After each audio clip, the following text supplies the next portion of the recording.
नमस्कार, पत्रिका न्यूज में आपका स्वागत है। मैं मीना ठाकुर। सबसे पहले नजर डालते हैं आज की सुर्खियों।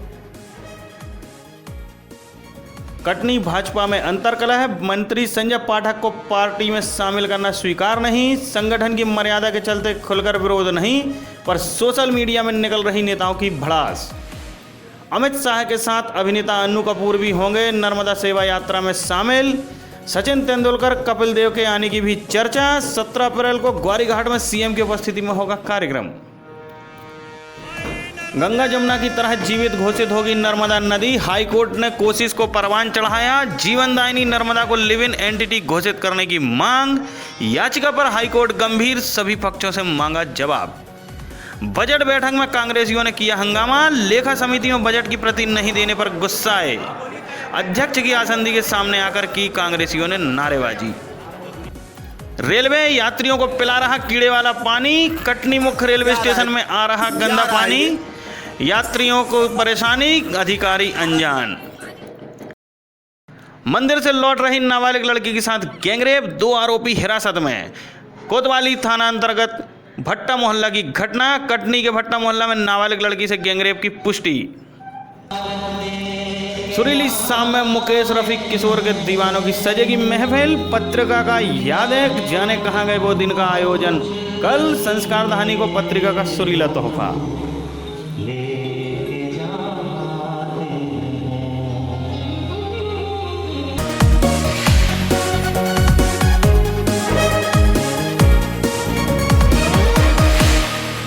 अब समाचार विस्तार से। कांग्रेस से भाजपा में शामिल होते ही मंत्री बनने वाले विधायक और प्रदेश सरकार में मंत्री संजय पाठक अब भी जिले में स्वीकार नहीं है। ऐसे कार्यकर्ता अपना दर्द संगठन के वरिष्ठ नेताओं के सामने भले ही नहीं रख पा रहे हों, लेकिन सोशल मीडिया में इन कार्यकर्ताओं का दर्द छलक रहा है। इसका उदाहरण 6 अप्रैल को भाजपा स्थापना दिवस के अवसर पर शहर में लगे होर्डिंग्स में देखने मिल चुका है, जब संजय पाठक का फोटो और नाम नदारद रहा। हालांकि भाजपा जिलाध्यक्ष पीताम्बर टोपनानी ने ऐसी किसी बात से इनकार किया है। उनका कहना है कि संगठन के वरिष्ठ नेताओं के निर्णय का सम्मान करना चाहिए। राज्य मंत्री संजय पाठक के मामले में संघ के नगर कार्यवाह ब्रह्ममूर्ति तिवारी ने सोशल मीडिया पर बात रखते हुए कहा है कि जिले में वन मैन शो चल रहा है। कुछ दिन पहले विजय राघवगढ़ में राजा सरयू प्रताप पुण्यतिथि आयोजन में सिर्फ एक ही नाम था, वो भी मंत्री संजय पाठक का, जबकि इसी विधानसभा की पद्मा शुक्ला और रूप प्रताप सिंह दोनों ही मंत्री दर्जा प्राप्त हैं। जिला पंचायत अध्यक्ष ममता पटेल हैं। शिष्टाचार के नाते कार्यक्रम में प्रथम नागरिक नगर पंचायत अध्यक्ष राकेश गुप्ता का नाम भी होना था। इससे साफ जाहिर होता है कि पार्टी हो या संघ, सभी संजय पाठक से नाराज चल रहे हैं। वहीं पार्टी अध्यक्ष ने इस मामले को गंभीरता से लिया है। राष्ट्रीय अंतर्राष्ट्रीय ख्याति प्राप्त अनेक हस्तियां 17 अप्रैल को जबलपुर शहर में होंगी। इस दिन ग्वारीघाट पर नर्मदा सेवा यात्रा के अंतर्गत कार्यक्रम आयोजित किया जा रहा है। जिले में प्रवेश कर चुकी सेवा यात्रा में भी बड़ी हस्तियों के आने की चर्चा चल रही है। जिन शख्सियतों को इस कार्यक्रम में शामिल होने की बात कही जा रही है, उनमें भाजपा के राष्ट्रीय अध्यक्ष अमित शाह, क्रिकेटर सचिन तेंदुलकर और कपिल देव तथा प्रसिद्ध अभिनेता और गायक अन्नू कपूर का नाम भी है। नर्मदा सेवा यात्रा के अंतर्गत 17 अप्रैल को मुख्यमंत्री शिवराज सिंह की उपस्थिति में ग्वारीघाट में जनसंवाद कार्यक्रम आयोजित किया जा रहा है। इस कार्यक्रम में भाजपा के राष्ट्रीय अध्यक्ष अमित शाह के साथ ही टीवी और फिल्म अभिनेता अन्नू कपूर भी शामिल होंगे। इस कार्यक्रम में सचिन तेंदुलकर और कपिल देव के भी आने की चर्चा है। हालांकि दोनों क्रिकेटर के आने का अधिकृत कार्यक्रम अभी तय नहीं हुआ है।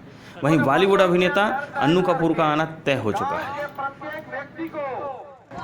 माताओं, बहनों को, बच्चों को भेड़ाघाट धुआंधार पहुंचना है।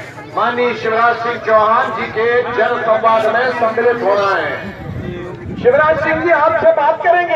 यदि सब कुछ ठीक ठाक रहा तो जीवनदायिनी नर्मदा को जल्द ही गंगा यमुना की तरह जीवित व्यक्ति का दर्जा मिल सकता है। नर्मदा को लिविंग एंटिटी घोषित करने की कोशिश को कोर्ट ने परवान चढ़ा दिया है। हाईकोर्ट ने नर्मदा को लिविंग एंटिटी या जिंदा वैधानिक नागरिक का दर्जा देने की मांग करने वाली जनहित याचिका को गंभीरता से लेते हुए सभी संबंधित पक्षों में अपना पक्ष प्रस्तुत करने को कहा है। आपको बता दें कि न्यूजीलैंड की सांसद वांगानुई नदी को जीवित व्यक्ति के अधिकार दे चुकी है। हाल ही में उत्तराखंड हाईकोर्ट ने भी गंगा यमुना को जीवित व्यक्तियों जैसे अधिकार देने का फैसला सुनाया था। ऐसे में जबलपुर के अधिवक्ता मुकेश जैन ने नर्मदा को भी यह अधिकार देने की मांग की है। माई नर्मदे हर अरे नर्मदा मैया की जय, वो चतुर्देव भगवान की जय। अधिवक्ता मुकेश जैन ने हाईकोर्ट में दायर याचिका में कहा कि नर्मदा नदी प्रदेश की जीवन रेखा है। 1312 किलोमीटर लंबी इस नदी का 70% हिस्सा प्रदेश में है। इसके जल से राज्य में प्रचुर मात्रा में बिजली बनाई जाती है। प्रदेश के 11 जिलों में इसका परिक्रमा पथ गुजरता है। यहाँ के लोग इसे माता स्वरूप मानते हैं। क्षेत्रीय जनों का मानना है कि यह गंगा से भी पवित्र नदी है। इसके दर्शन मात्र से स्नान के समान पुण्य मिलता है। नर्मदा जल प्रदेश के अधिकांश सनातन धर्म के लोगों के सभी धार्मिक संस्कारों का अनिवार्य अंग। इस याचिका पर सुनवाई करते हुए चीफ जस्टिस हेमंत गुप्ता की डिवीजन बेंच ने मुख्यमंत्री, मुख्य सचिव सहित अन्य आवेदकों से इस बारे में अपना पक्ष प्रस्तुत करने को कहा है। कोर्ट ने सभी को 6 सप्ताह की मोहलत दी है। नगर निगम सदन ने बुधवार को साल 2017-18 के बजट पर चर्चा हो रही है, लेकिन बैठकों में विपक्षी नेताओं और कांग्रेसियों के हंगामा करने का सिलसिला थम ही नहीं रहा है। बजट बैठक भी इससे अछूती नहीं रह सकी। सुबह बैठक शुरू हुई और कुछ ही देर बाद विपक्ष का हंगामा भी शुरू हो गया। उन्होंने बजट में शामिल कई तरह की बढ़ोतरी पर आपत्ति दर्ज कराई और अध्यक्ष आसंदी तक चल गए।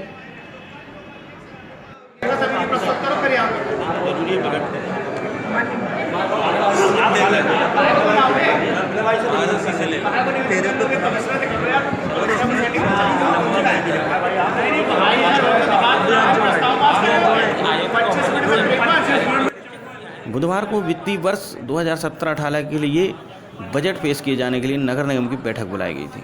बजट बैठक शुरू होने पर MIC मेंबर वंदना जैन ने अध्यक्ष को बजट की प्रति सौंपी। इसके बाद महापौर और नेता प्रतिपक्ष को बजट की प्रतियां दी गईं। कुछ औपचारिकताएं पूरी करने के बाद जैसे ही अध्यक्ष ने महापौर स्वाति गोडबोले को बजट पेश करने को कहा, कांग्रेसी पार्षदों ने हंगामा शुरू कर दिया। पार्षद राजेश यादव, ताहिर खान ने इस बात पर आपत्ति दर्ज कराई कि बजट लेखा समिति को क्यों नहीं दिया गया। इस पर काफ़ी देर हंगामा चला और बहुत देर से बजट पर चर्चा शुरू हो सकी।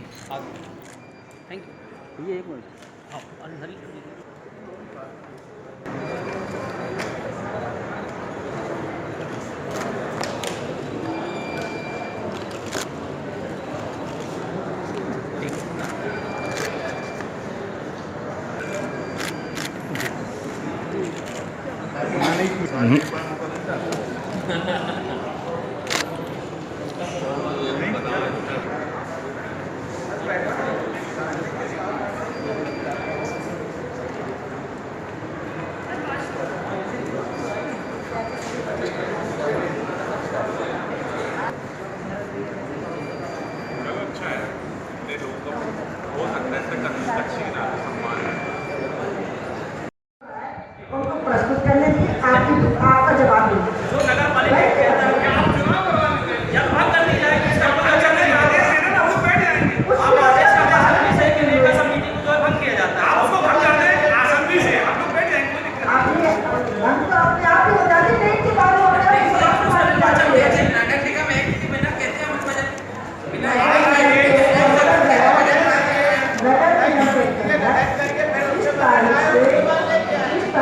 एक वर्ष को अनुसार वो समाप्त आपको एक्शन लेना था। देखिए या तो उसमें निर्वाचन हो तो आप यहाँ से आगे जारी कर दें। भैया कमेटी बंद हो गई या तो उसका निर्वाचन किया जाए।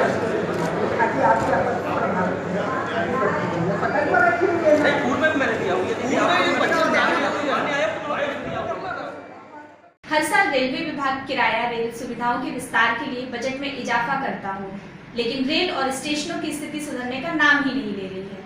हद तो तब हो जाती है जब यात्रियों की जान से खिलवाड़ किया जाने लगे। ऐसा ही एक मामला एक बार कटनी मुख्य रेलवे स्टेशन में सामने आया है।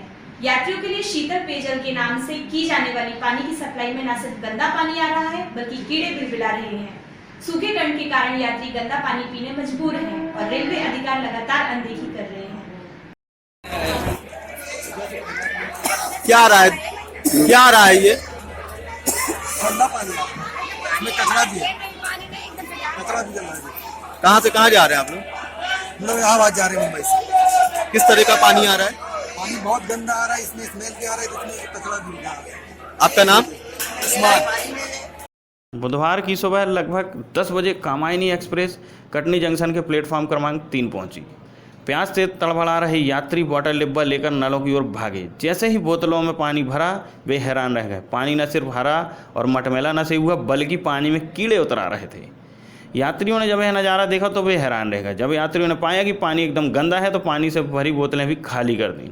यात्रा कर रहे कुछ यात्रियों ने बताया कि पानी में बदबू भी आ रही है, हरे रंग का पानी आ रहा है। यह समस्या स्टेशन के लगभग सभी प्लेटफॉर्म में बनी हुई थी।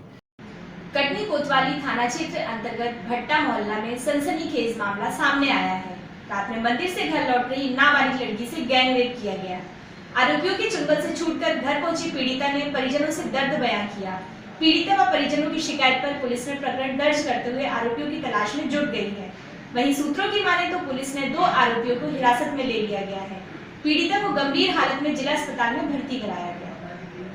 जानकारी के अनुसार वंश स्वरूप वार्ड निवासी एक नाबालिग लड़की मंगलवार की रात भंडारा खाने के लिए मंदिर गई थी। जब भंडारा खाकर लौट रही थी तो मोहल्ले के ही 3 लड़के उसे जबरन पहाड़ी पर ले गए और दुष्कर्म की घटना को अंजाम दिया।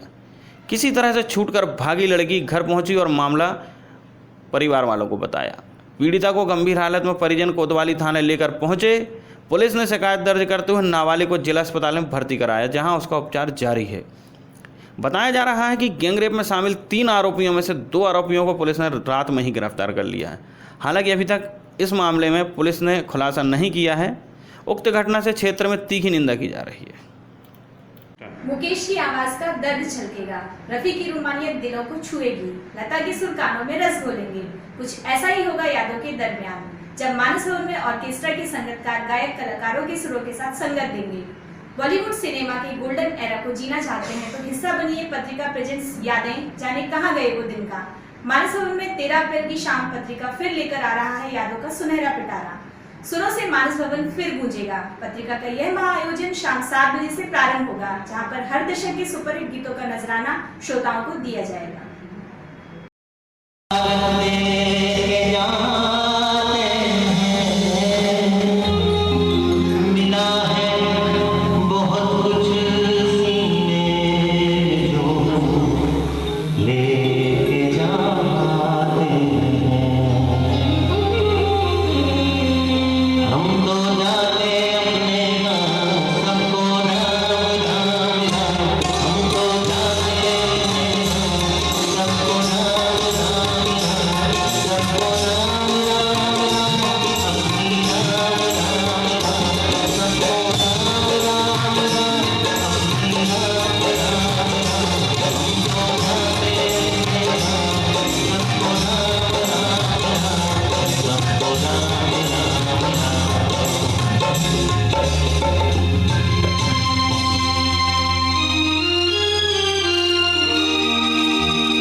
शहरवासियों के संगीत प्रेम को ध्यान में रखते हुए पत्रिका द्वारा हर साल यादें, जाने कहाँ गए वो दिन का आयोजन किया जा रहा है। गुरुवार 13 अप्रैल को एक बार फिर सुरों की महफिल सजने वाली है, जहां सुरीली यादों के पंख संगीत की धुन पर उड़ान भरेंगे। शहर के संगीत प्रेमी निःशुल्क इन यादों का हिस्सा बन सकते हैं। इसके लिए एंट्री पास की व्यवस्था की गई है, जो पत्रिका कार्यालय से प्राप्त किए जा सकते हैं।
लॉग ऑन भी कर सकते हैं www.padrika.com पर। नमस्कार, जय हिंद।